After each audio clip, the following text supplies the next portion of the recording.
For years, when you heard the names Yolanda Adams and Kirk Franklin, you thought of excellence, of two voices that carried gospel into the mainstream without losing its soul. Together, they built bridges between the church and the charts, between the sanctuary and the streets. Their collaborations were more than music, they were moments. They brought Sunday morning into Monday's world, where choirs met beats and worship met rhythm. Songs like The Storm Is Over Now and Lean on Me weren't just hits, they were healing. And at the center of it all were two believers with a shared mission to reach hearts that had forgotten what hope sounded like. But then, quietly, it ended. No announcement, no fallout, just silence. For nearly a decade, fans wondered what happened. Why did gospel's golden pair stop creating together? Why did the voices that changed the sound of faith music suddenly drift apart? And now, years later, Yolanda Adams has finally spoken up, not in anger, but in reflection. Her words have reshaped how people see the story, because sometimes endings aren't betrayals, they're blessings. In the mid-1990s, gospel music was changing. A new generation was ready for sound that could reach both the church and the culture. Kirk Franklin was the bold innovator, a choir leader who made praise feel like a movement. Yolanda Adams was the voice of elegance and spirit, the songbird who carried both power and peace. When their paths crossed, it felt like divine timing. Kirk's production brought energy. Yolanda's vocals brought anointing. Together, they turned gospel into something global. Fans remember the live performances, the chemistry, the joy, the pure sincerity. They weren't competing, they were completing each other's message. Yolanda once described those days as heaven on earth for a gospel artist. When we got together, she said, we didn't have to force the spirit. It was already there. Their collaboration reminded the world that faith could be both modern and timeless. It wasn't about fame, it was about freedom. As the years went by, both artists grew creatively, spiritually, and personally. Kirk continued pushing gospel's boundaries, blending hip-hop and R&B into worship like no one before him. He wanted to reach the streets, the broken, the unchurched. Yolanda, meanwhile, began to feel a pull toward healing ministry, toward songs that restored quiet hearts rather than move stadium crowds. The difference wasn't division, it was direction. Some collaborations are for a season, Yolanda said softly.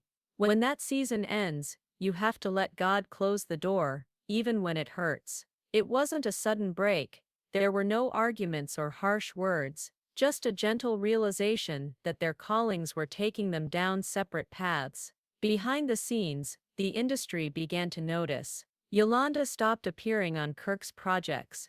Their tours no longer aligned. Still, they spoke kindly of each other. And when asked, both simply said, we're on different journeys right now, but fans could feel the absence. The harmony that had once lifted a generation now existed only in memory. In her recent reflection, Yolanda described that season as one of deep listening. She said she began to feel that her assignment was shifting, that God was asking her to pour more into mentorship, ministry, and messages of personal restoration. Kirk was called to reach the streets, she said. I was called to reach the broken. It wasn't a separation of hearts, but a separation of purpose. And that realization, she admits, took time and tears to accept. She talked about the pressures of success, the tours, the award shows, the constant expectation to keep topping the last collaboration. At some point, she said, the music began to feel more like performance and less like prayer. I love excellence, Yolanda explained. But when the spotlight starts feeling heavier than the spirit, it's time to pause. That pause, she now believes, was necessary for both of them to grow individually. After their last major performance together, both artists disappeared into different seasons. Kirk focused on producing, mentoring new talent, and addressing social issues through his music. Yolanda, on the other hand, began speaking at women's conferences, hosting her radio show, and recording songs with a softer, more reflective tone. The internet, of course, filled the silence with speculation. Rumors spread about creative disagreements, personal rifts, and industry tension. But Yolanda never engaged. She didn't tweet, she didn't hint, she didn't explain. Silence, she said, can protect what words would only wound. It was the same grace she had always shown in ministry, choosing peace over perception. Years later, during a podcast interview, the host asked her the question everyone had wondered for so long: why did you and Kirk stop working together? Yolanda smiled,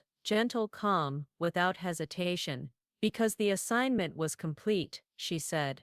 Her tone wasn't defensive, it was free. She went on to describe how every collaboration in her life has been guided by God, not contracts.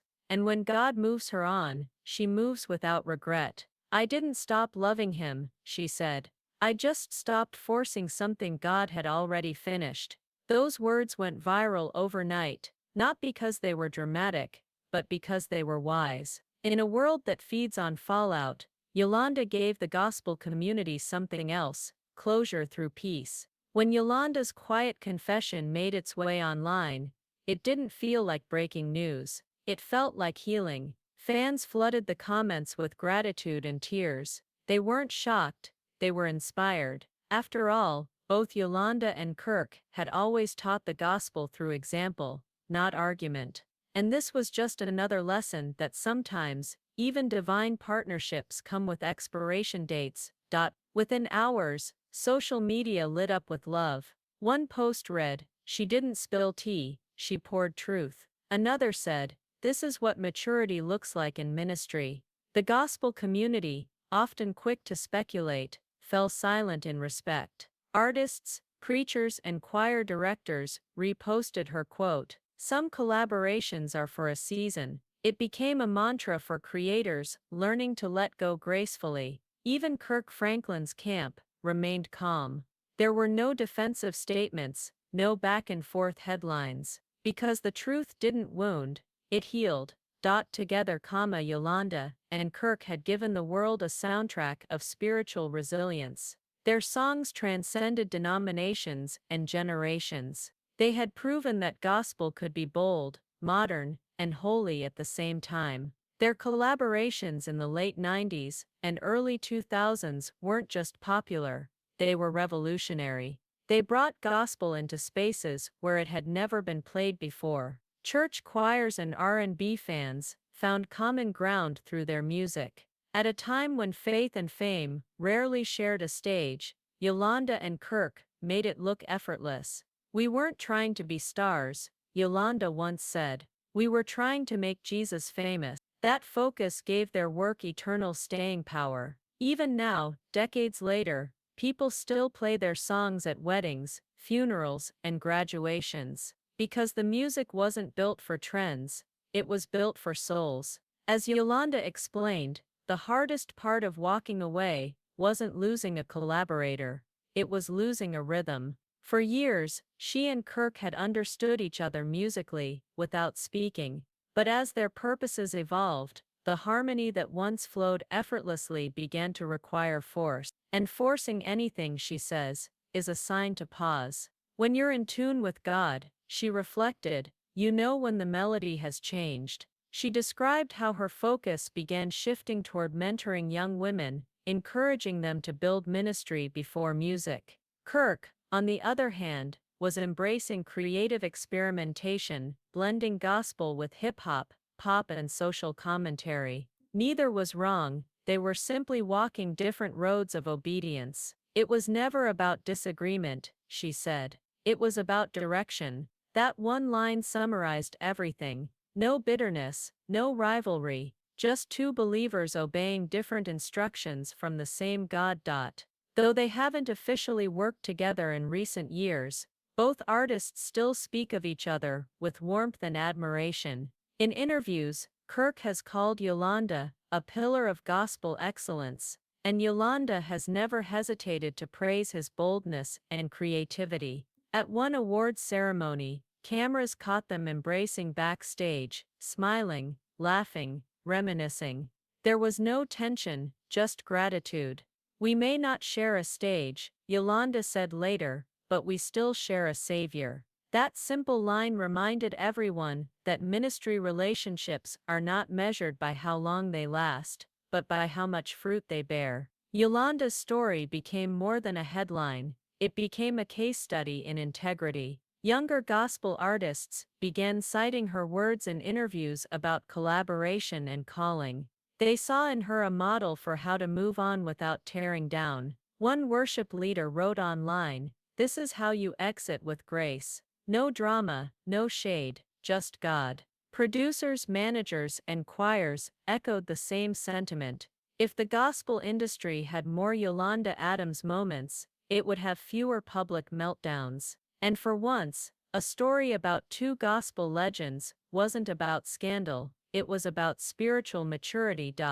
Since that revelation, Yolanda's ministry has only deepened. She continues to sing, but her focus now includes teaching, mentoring, and public speaking. Her message is consistent: wholeness, healing, and honoring God through peace. She tells young artists that divine purpose must always come before personal ambition. The goal isn't to stay relevant, she says. The goal is to stay real. She often recalls that her decision to step back from the spotlight wasn't about fatigue, it was about focus. She wanted to spend more time investing in the next generation of worshipers, not competing with them. If your music heals people, she told one class of singers, then you've already done enough. Her words carry weight because they come from lived experience, from someone who walked away from the noise to keep her soul intact.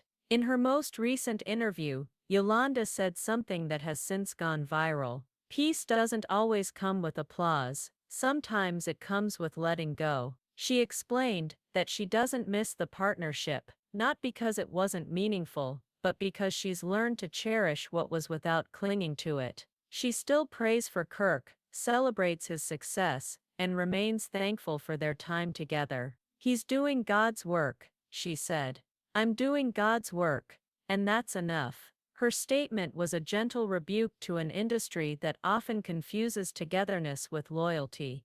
Because sometimes, true loyalty means cheering from afar. When Yolanda Adams finally opened up about her journey with Kirk, she wasn't just closing a chapter in gospel history, she was teaching a masterclass on faithful endings. In an industry that celebrates beginnings, the first hit, the first collaboration, the first award, Yolanda reminded everyone that there is beauty too in knowing how to end things gracefully. Her revelation didn't break the gospel community, it built it.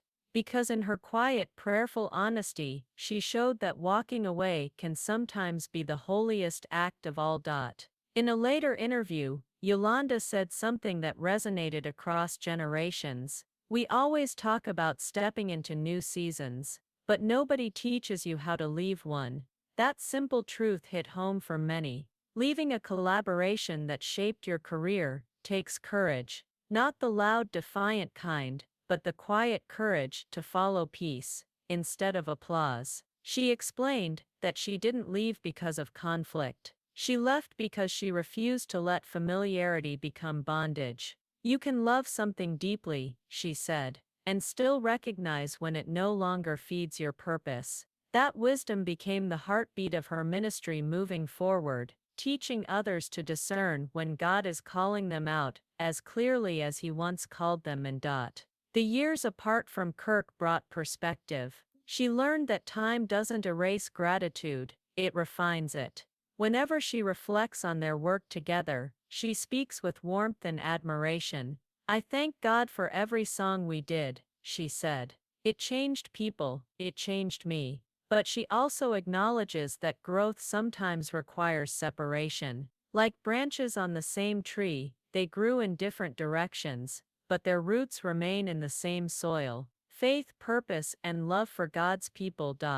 Since Yolanda's reflection went public, her story has become a template for gospel artists, pastors, and believers navigating transitions. Church leaders now quote her line, "It was never about disagreement, it was about direction." Music conferences replay her clips when discussing integrity in ministry, and young singers call her the Queen of Grace. not for her voice, but for her wisdom. Even outside the church, her story resonated.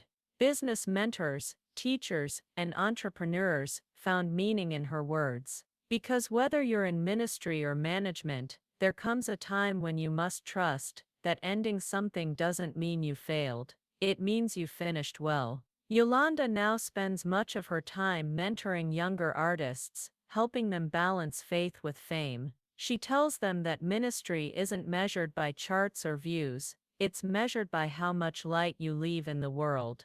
You can have the biggest stage, she says, but if you lose your peace getting there, you've missed the point. She encourages them to build relationships on prayer, not publicity, and to remember that collaboration should feel like calling, not compromise. If you ever have to dim your light to fit into someone else's plan, she warns gently, that's not unity, that's delay. Those words carry the weight of experience, not bitterness, but boundaries. Over the years, fans have begged for a reunion between Yolanda and Kirk, a new duet, a tour, even a surprise performance. But when asked about it, Yolanda simply smiles. If it happens, it'll happen because God says so, not because fans demand it. That one sentence captures her entire spiritual posture. Surrender. She's not chasing nostalgia, she's chasing alignment. She's grateful for what was, content with what is, and open to what will be. Because when your peace is intact, you don't need closure from people, you already have it from God.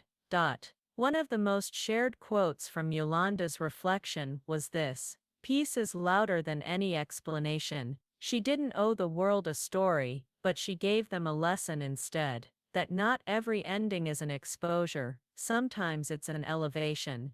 And that is why her confession has stayed in headlines, not for scandal, but for serenity. Even Kirk himself, in later interviews, has echoed that spirit of peace. Yolanda is family, he said.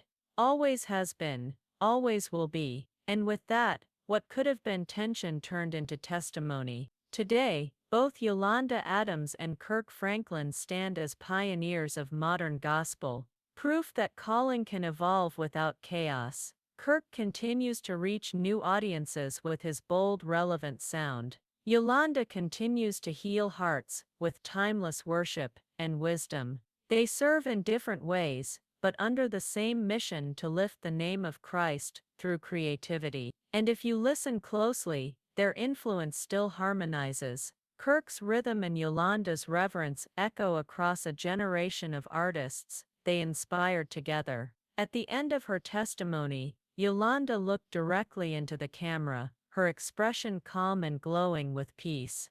"There's no bad blood," she said softly. "Just two people doing God's work, differently." That one line silenced years of speculation, because in her stillness, there was strength. In her honesty, there was healing. She didn't raise her voice. She didn't defend her decision. She simply spoke truth, the kind that sets you free.